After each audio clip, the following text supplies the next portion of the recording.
Have you ever wondered what games you should keep or you should lose? Find out here at Purge Reviews. String Safari is a very interesting and perhaps even innovative board game.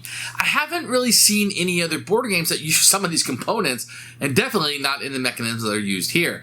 This is a game where you're going to be kind of placing an animal out each turn, and you'll be putting a string, a literal string around it, and scoring based on the scoring card that you have. You're trying to maximize your score.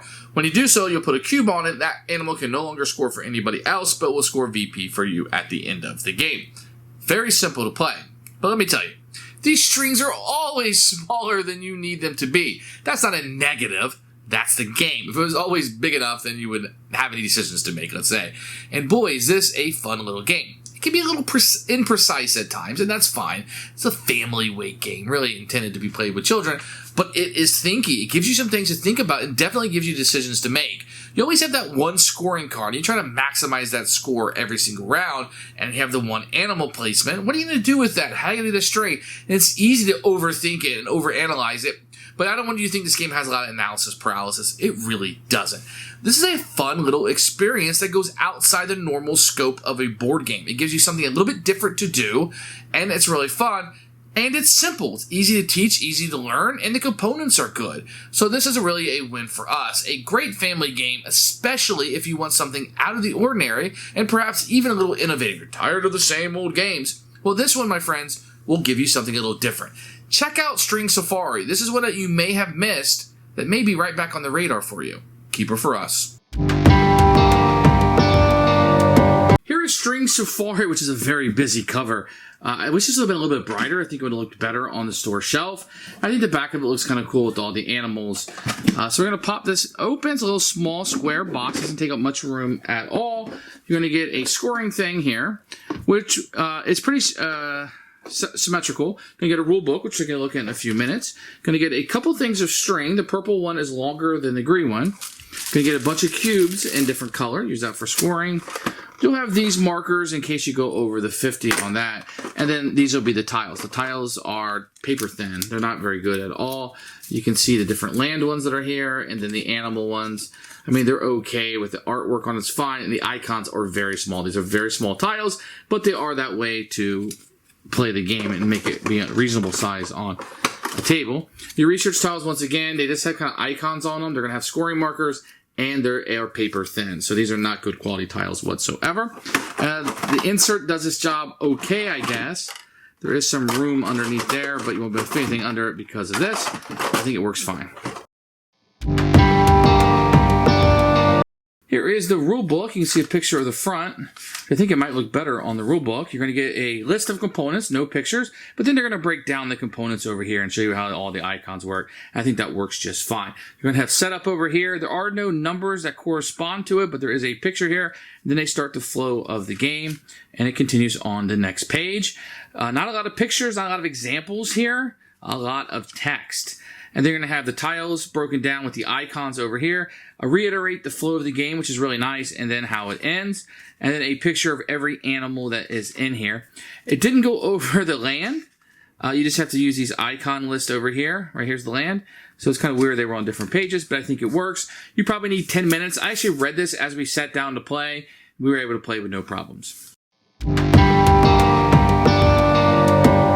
I'm just giving you a little bit of an overview of how to play this game. It obviously would take up more room to this, and this would be flexed out. You're going to have the purple one laying around. You're going to put out some land cards and some animal cards, kind of randomize that up. Then everybody's going to draw one animal card into their hand. They will draw two of these and pick one that they're going to score.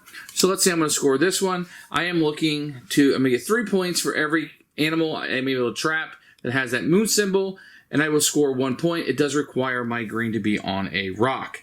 So I'm going to take my green string.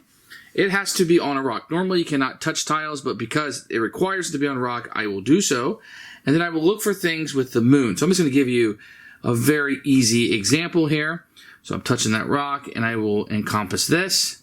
And I will try to put this around that, which I think I successfully done it. I can't touch any other tiles, can't touch the outside unless this tile my scoring tile requires, and everybody's going to have one face up in front of them.